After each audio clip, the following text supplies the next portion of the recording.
একটা রুলিং হতে পারে। জোনাকির মালিক ওনার হাজি সাহেবের লেনদেন খুবই ভালো, আমাদের সাথে যে লেনদেন আমরা করছি খুবই ভালো, বডিগার্ডদের সাথেও লেনদেন ভালো। আপনারা তো বডি বানান, কিন্তু তারপরে একটা গাড়ি নিল, একটা পেমেন্ট দিল, আশা করি এরকম। সেজন্য বললাম আপনাদের ইনভেস্টমেন্ট অনেক, আমাদের ইনভেস্টমেন্ট কোম্পানির বেশি, বাট মাঝখানে আপনার এবং কোম্পানির সমন্বয় করা হয় এটা আমাদের কাজ।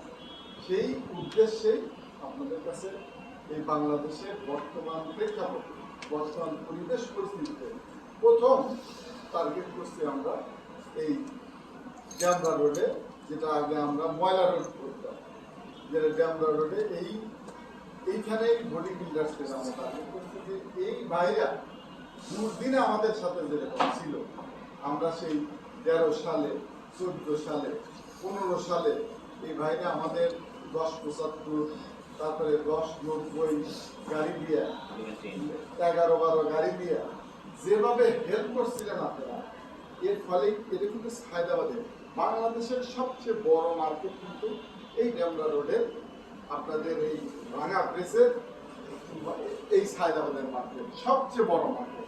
আমি তো সারা বাংলাদেশে ঘুরি, আপনি গাবতলী বলেন, আমার সামনে আর কোনো জায়গা পায় না।